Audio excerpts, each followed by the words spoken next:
Assalamualaikum warahmatullahi wabarakatuh. Perkenalkan, nama saya Muwafaqah Azizah, NIM 2120217, kelas Sejarah Pendidikan Islam F. Di sini saya akan menjelaskan materi mind mapping yang saya buat, yaitu dengan judul materi lahirnya 3 kesultanan besar Islam yang terdiri dari 3 kesultanan, yaitu 1. Kesultanan Turki Utsmani, 2. Kesultanan Safawi di Persia, 3. Kesultanan Mughal di India. Pertama, Kesultanan Turki Utsmani. Turki Utsmani didirikan oleh Utsman, yaitu putra dari Ertugrul. Pada periode Turki Utsmani ini dibagi menjadi 5 periode. 1. Periode ke-1 yaitu 1299 sampai 1402 Masehi.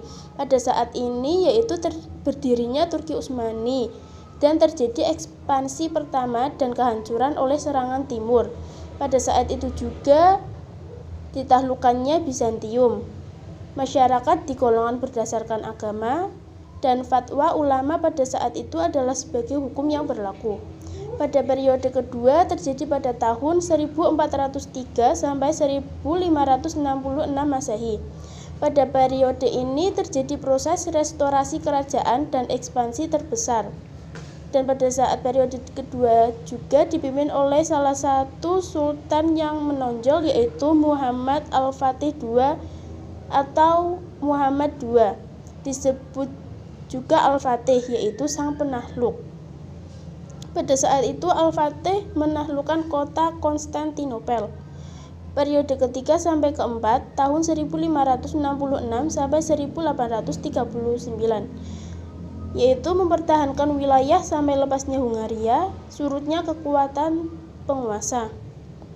Periode kelima terjadi 1839 sampai 1923 Masehi. Pada saat itu terjadi kebangkitan kultural dan administratif. Adapun masa kejayaan pada saat Kesultanan Turki Utsmani terjadi pada 3 sultan, yaitu 1. Muhammad II Al-Fatih. Pada saat itu Al-Fatih menaklukkan kota Konstantinopel, membangun Masjid Jami Muhammad Al-Fatih, rumah sakit, panti sosial. Kedua, Sultan Salim. Pada saat pemerintahan Sultan Salim terjadi peralihan dari kesultanan ke khalifahan, menaklukkan Persia, Syria, Daulah Mamalik di Mesir. Ketiga, Sulaiman Agung I. Pada saat itu ia menundukkan Irak, Belgrado, Pulau Rhodes, Tunis, Syria, Hijaz, Yaman.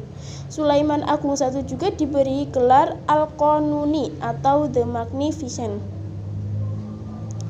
Kemajuan Turki Utsmani terdiri dari bidang militer dan pemerintahan, ilmu pengetahuan dan budaya, dan keagamaan.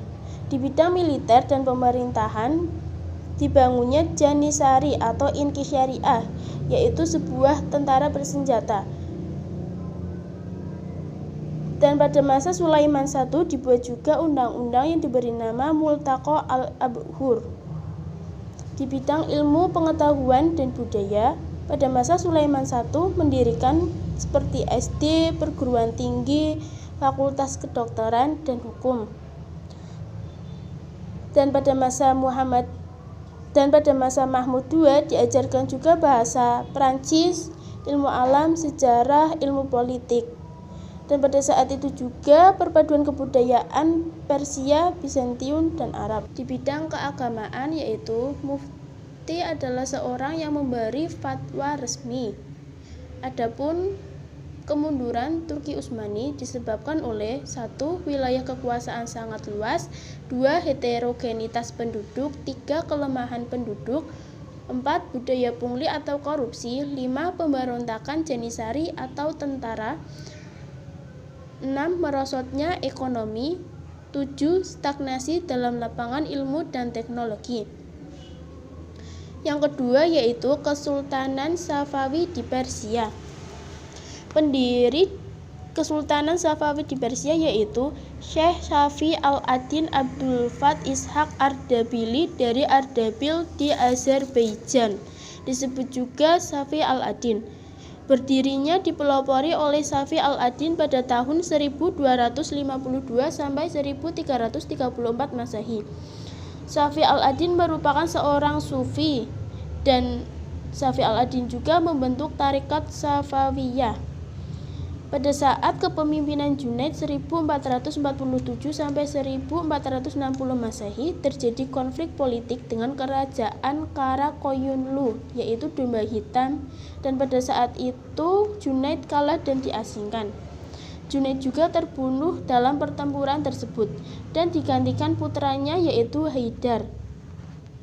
Pada saat kepemimpinan Haidar, gerakan Safawi baru bisa diserahkan kepadanya secara resmi pada tahun 1470 Masehi. Kemenangan Karakoyunlu terhadap Karakoyunlu terjadi pada tahun 1476, lalu digantikan oleh putranya Haidar yaitu Ali. Kemudian diganti Ismail yaitu saudaranya Ali. 1501 Masehi, pasukan Qizilbash menyerang dan mengalahkan Karakoyunlu di Syarur dekat Najivan. Pada saat itu menaklukkan Tabriz, ibu kota Karakoyunlu, dan berhasil merebut dan mendudukinya. Di kota Karakoyunlu, Ismail memproklamirkan dirinya sebagai raja pertama Kesultanan Safawi. Selama Safawi berkuasa di Persia pada abad 16 dan 17, masa kemajuannya hanya di tangan dua sultan, yaitu Ismail dan Abbas I. Pada saat Ismail, masa pemerintahannya yaitu 1501 sampai 1524 Masehi. Pada saat itu Ismail melakukan ekspansi perluasan kekuasaan yang terdiri dari provinsi Kaspia, Gurgan, Yezer, Diyarbakir, Baghdad, daerah barat daya Persia, Sirwan, Khurasan. Yang kedua, pada masa Sultan Abbas I, yaitu masa puncak masa kejayaan Kesultanan Safawi. Pada saat itu puncaknya terdiri dari bidang politik dan pemerintahan, bidang ekonomi, bidang ilmu pengetahuan, bidang perkembangan fisik dan seni. Bidang politik dan pemerintahan yaitu terwujudnya integritas wilayah negara yang luas, membangun angkatan bersenjata, tentara Qizilbash yang kuat, besar, dan modern. Bidang ekonomi terdiri dari kemajuan industri dan perdagangan, kepulauan Hormuz dan pelabuhan Gumrun merupakan jalur dagang antara timur dan barat. Pertanian di daerah Bulan Sabit subur, Fertile Crescent. Bidang ilmu pengetahuan pertama yaitu di istana selalu dihadirkan ilmuwan yaitu Baha al-Adin al-Syairazi di bidang ilmu pengetahuan dan teknologi, Sadar al-Bin al-Syairazi yaitu seorang filsuf, Muhammad Bakir bin Muhammad Damat seorang teolog, filsuf, pengamat kehidupan lebah. Pada saat itu juga filsafat dan sains bangkit kembali. Bidang perkembangan fisik dan seni, dibangunnya masjid, rumah sakit, jembatan raksasa di atas Zenderut dan istana Cili Sutun. Kota Isfahan dijadikan taman wisata, dan di dalam bidang seni terkenal arsitekturnya. Dan pada saat itu kerajinannya berupa karpet, permadani, tenun, tembikar. Adapun kemunduran Kesultanan Safawi disebabkan oleh konflik panjang dengan kerajaan Turki Utsmani, adanya dekandensi moral, pasukan hulam atau budak-budak yang dibentuk Abbas I tidak memiliki semangat perang yang tinggi seperti Qizilbash. Seringnya terjadi konflik intern dalam bentuk perebutan kekuasaan di kalangan keluarga istana. Yang ketiga yaitu Kesultanan Mughal di India. Pendiri Kesultanan Mughal di India yaitu Zaharuddin Babur, seorang keturunan Timur Leng, penguasa Islam asal Mongol. Dinasti ini berkuasa pada abad 16 sampai 19. Zaharuddin Babur wafat tahun 1530 Masehi yang di usianya 48 tahun. Dan pada saat itu digantikan oleh anaknya Nahiruddin Humayun. Pada masa pemerintahan Humayun, Bahadur Syah penguasa Gujarat memisahkan diri dari Delhi. Pada tahun 1555 Masehi, Delhi direbut kembali kekuasaannya dan pada saat itu diperintah oleh Sikandar Sur. Pada tahun 1556 Masehi, Humayun berhasil menaklukkan kota ini dan memerintah kembali. Kemudian diganti oleh anaknya yaitu Muhammad Akbar atau dikenal dengan Akbar dan memerintah tahun 1556 sampai 1605 Masehi. Adapun masa kejayaan Kesultanan Mughal India hanya di tangan 4 orang sultan. Pertama, Sultan Akbar I, 2 Sultan Jahangir, 3 Shah Jahan, 4 Aurangzeb. Pada masa Akbar I, yaitu melakukan ekspansi ke sebelah utara, selatan, barat, timur. Dan pada masa Akbar I juga menerapkan sistem politik toleransi, yaitu semua penduduk India dipandang sama, tidak dibeda-bedakan baik etnis maupun agamanya. Dan pada masa Sultan Jahangir, Shah Jahan, dan Aurangzeb, orientasi politiknya lebih banyak diarahkan pada mempertahankan kekuasaan yang ada, membangun ekonomi lewat pertanian, perdagangan, pengembangan budaya, seni, dan arsitektur. Adapun kemajuan lainnya yaitu di dalam bidang ekonomi dan pertanian. Pada saat itu, komunitas petani dipimpin oleh seorang muqaddam. Pemerintah berhubungan dengan petani dan mematuk bahwa negara berhak atas 1/3 dari hasil pertanian di negeri itu. Hasil pertanian berupa biji-bijian, padi, tebu, sayur, rempah-rempahan, tembakau, dan kapas. Untuk meningkatkan produksi, pada saat itu Jahangir mengizinkan Inggris dan Belanda mendirikan pabrik hasil pertanian di Tanah Surat. Di bidang seni budaya, adapun pada saat itu karya sastra gubahan para penyair di istana sangat menonjol, baik berbahasa Persia atau India.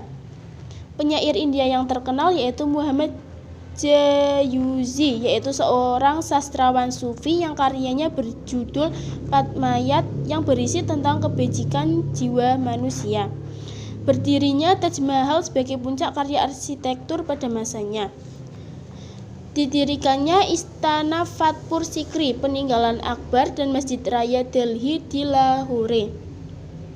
Dan pada masa Aurangzeb, seni lukis sangat terkenal.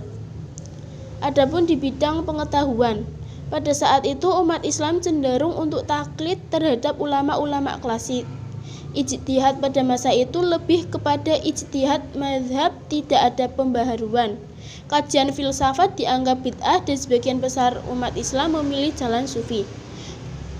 Di dalam bidang keagamaan, yaitu pada saat pemerintahan Akbar membentuk konsep din ilahi yang pada saat itu dituduh membuat agama baru.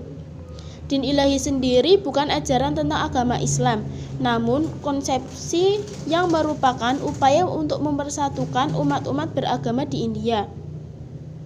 Adapun penyebab kehancuran Kesultanan Mughal di India yaitu 1. Terjadinya stagnasi dalam pembinaan kekuasaan militer.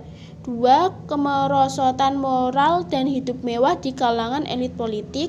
3. Kurang cakapnya pemerintahan Aurangzeb. 4. Semua sultan pewaris tata kerajaan pada paruh terakhir adalah orang-orang yang lemah dalam bidang kepemimpinan. Sekian dari penjelasan saya. Wassalamualaikum warahmatullahi wabarakatuh.